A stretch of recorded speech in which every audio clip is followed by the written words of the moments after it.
Hi, I'm Nirmal, and in the previous episode, we discussed about the objectives of human resource management, that is HRM. And in these blogs or episodes, we are discussing now the concept of HRM, nature, scope of HRM, functions, models of HRM. So, in common parlance, human resources means the people. However, different management experts have different human resources differently. For example, Michael J. Jusius has defined human resources as a whole consisting of interrelated, interdependent, and interacting physiological, psychological, and sociological and ethical components in organizations. So, according to Leon C. Mackinson, from the national point of view, human resources are knowledge, skills, creative abilities, talents, and attitudes obtained in the populations, whereas from the viewpoint of the individual enterprise, they represent the total of the inherited abilities, acquired knowledge and skills exemplified in the talents and aptitude of its employees in the organizations. In a simple words, HRM is a process of making the efficient and effective use of human resources so that the set of goals are achieved. Let us also consider some important definitions of HRM. So, the National Institute of Personnel Management (NIPM) of India has defined human resource or personnel management as that the part of a management which is concerned with people at work and with their relationships within an enterprise. Its aim is to bring together and develop into an effective organizations of a men and women who make up an enterprise and having regard for well-being of the individuals and working groups to enable them to make their best contribution to its success in organizations. So, according to Disenjo Robbins, HRM is concerned with the people dimension is management. So, since every organization is made up of people acquiring their services, developing their skills in organizations, motivating them to higher levels of performance in organizations, and ensuring that they continue to maintain their commitment to the organizations are essential to achieving organizational objectives. So this is true regardless of the type of organizations, government, business, educations, health, recreational or social actions. So thus HRM can be defined as a process of procuring, developing and maintaining competent human resources in the organizations so that the goals of an organization are achieved in an effective and efficient manner. In short, HRM is an art of managing people at work in such a manner that they give their best to the organizations for achieving its set goals. The first definition of HRM is that it is the process of managing people in organizations in a structured and through manner. This covers the field of staffing, that is hiring people, and the recruitment of the people, and retentions of people, pay and perks setting and management, performance management, change management, and taking care of exist from the company to round off the activities also. So this is the traditional definition of HRM, which deals some experts to define it as a modern version of personnel management functions that was used earlier. So personnel management is essentially workforce centered, whereas human resource management is resource centered. So the key difference is HRM in recent times in about fulfilling management objectives of providing and developing people, and a greater emphasis on planning also, monitoring and control the work. Now we discuss about objectives of HRM in organizations. The primary objectives of HRM is to ensure the availability of right people for right job. So as the organizational goals are achieved effectively, these primary objectives can further be divided into the following sub-objectives. So to help the organizations to attain its goal effectively and efficiently by providing competent and motivated employees, to utilize the available human resources effectively, to increase to the fullest the employees' job satisfaction and self-actualizations, to develop and maintain the quality of work life, and which makes the employment in the organizations a desirable personal and social situations also, to help maintain ethical policies and behavior inside and outside the organizations, to establish and maintain cordial relations between employees and management, the reconcile individual or group goals with organizational goals. So now we discuss about the scope of HRM, the scope of human resource management in organizations. The scope of HRM is indeed very vast and wide. It includes all activities starting from manpower planning till employee leaves the organizations. So according to the scope of HRM consists of acquisitions, development, maintenance, retention and control of human resources in the organizations. So the same form in the objective manner of HRM as the subsequent pages unfold. These are discussed in details right now. So the National Institute of Personnel Management has specified the scope of HRM. Now we discuss about this. The labor and personnel aspect. This is concerned with manpower planning, recruitment, selection, placement, transfer, promotion, training and development, layoff and retrenchment, remuneration, incentives, productivity, etc. in organizations. Welfare aspect, it deals with working conditions and amenities such as canteen, crèches, rest, lunch rooms, housing, transport, medical assistance for the workers or employees, education, health and safety, recreation facilities, etc. Industrial relationship aspects. These cover union management relations, joint consultations, collective bargaining, grievances and disciplinary actions, settlements of dispute, etc. Functions of HRM. Now we discuss about it. We have already defined HRM. The definition of HRM is based on what managers do in organizations. The functions performed by managers are common to all organizations. For the convenience of study, the function performed by the resource management can broadly be classified into two categories wise.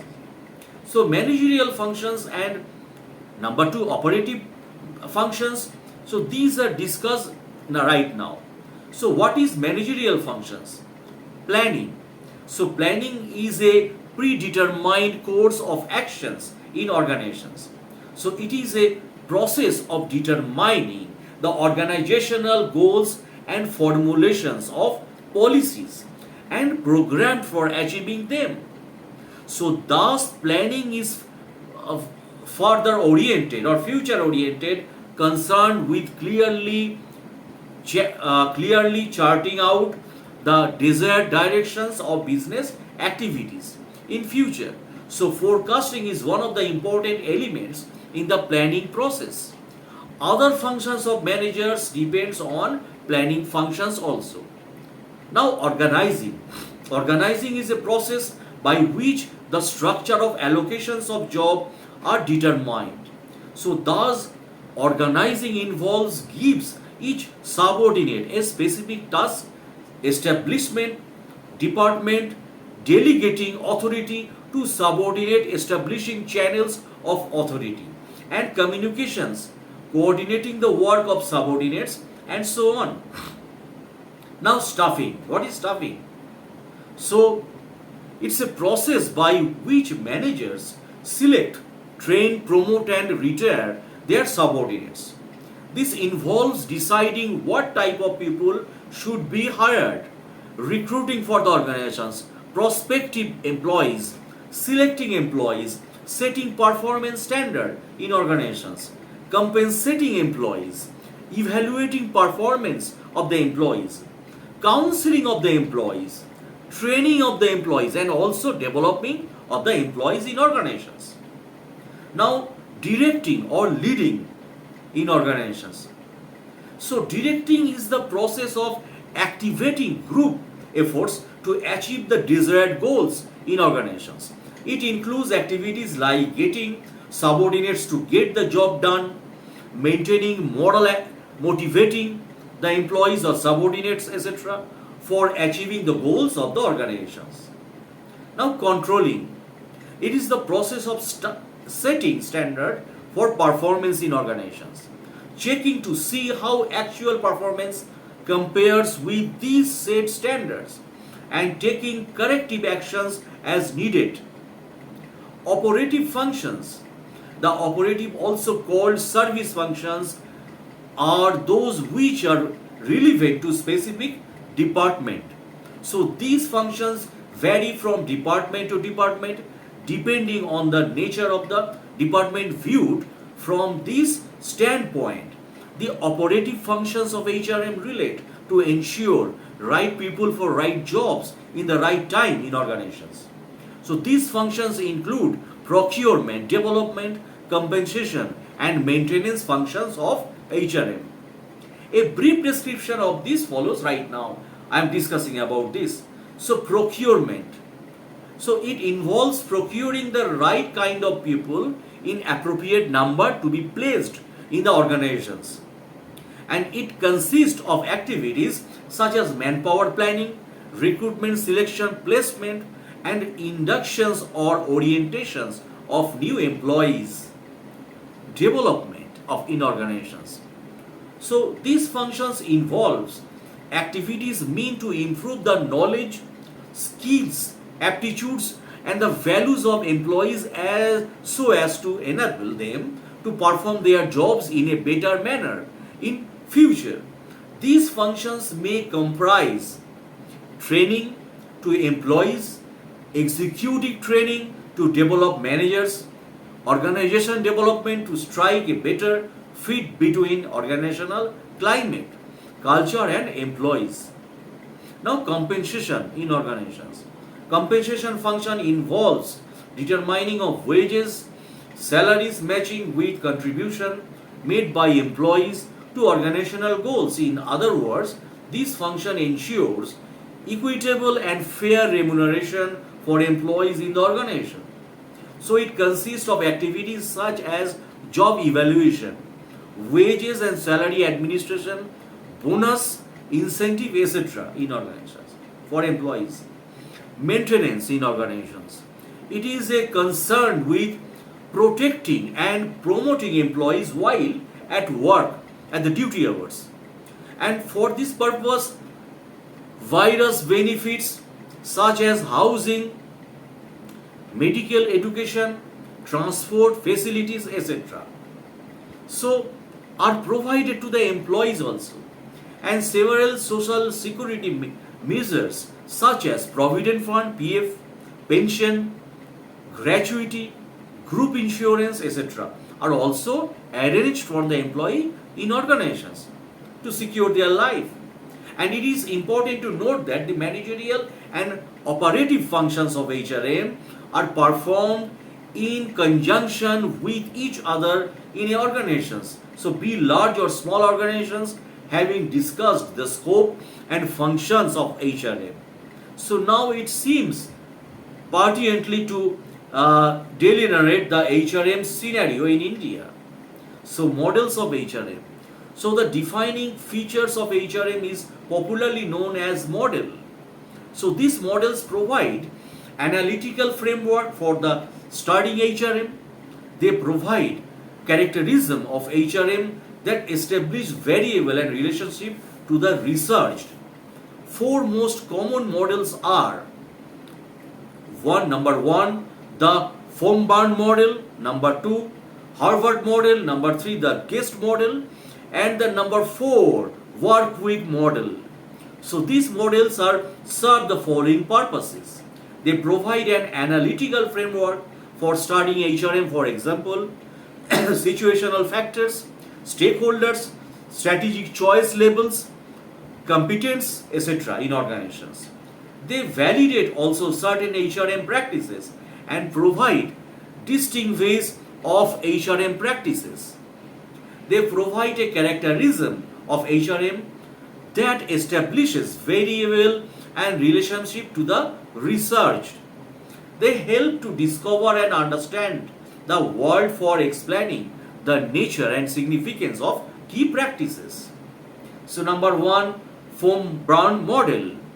So foam burn model, this is the model of HRM. It emphasizes four functions of HRM and they are interrelated selections, appraisal, development and rewards also. So this model is incomplete as it focuses on only four functions of HRM and ignores all other environmental and cognitive factors. So but this model is simple and can serve a heuristic framework for examining and the nature and significance of HR activities. So human resource development, it's divided selection, appraisal and organizational effectiveness, also rewards. So number two, Harvard models. These models consist 6 critical components of HRM. So namely stakeholders, interest, situational factors, HRM policies, choices, HR outcomes, long-term consequences and feedback loop through. So Harvard models of HRM classified the stakeholders interest, stakeholders management, employees groups, government, community, unions and situational factors, workforce characteristics, business strategies and conditions, management, philosophy, labor market unions, tax, technological laws and social values also. HRM policies, choices, they employ influence human resource flow, reward systems, work systems in organizations. HR outcomes system, commitment, competence, congruence, cost effectiveness. Long-term consequences, individual well-being, organizational effectiveness, sociological well-being. Now we discuss about the guest model. So this model was developed by David Guest in 1997. So this model emphasizes on the assumption that HR manager has specific strategic to begin with, which demand certain practices and then executed with result in outcomes in organizations. These outcomes include behavioral performance, related and financial rewards also.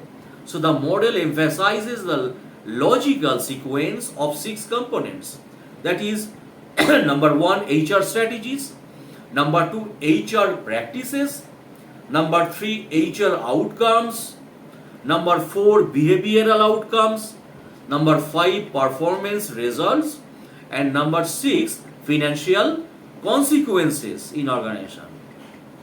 So the guest models classified in HRM strategies, HRM practices, hiring, training, appraisal, compensation, industrial relations, HR outcomes, commitment, quality, flexibility, and behavioral outcomes, motivation, cooperative, organizational citizenship, etc. And performance outcomes, positive productivity, innovations, quality negatively, be absenteeism, turnover.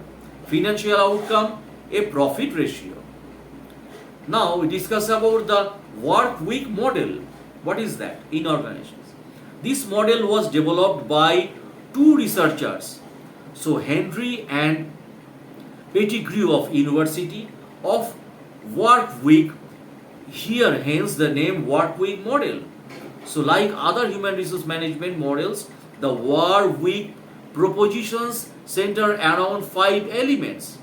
So outer context, that is macro environmental forces, inner context, firm specific or micro environmental forces in organizations, business strategy content, HRM content, HRM content, that is.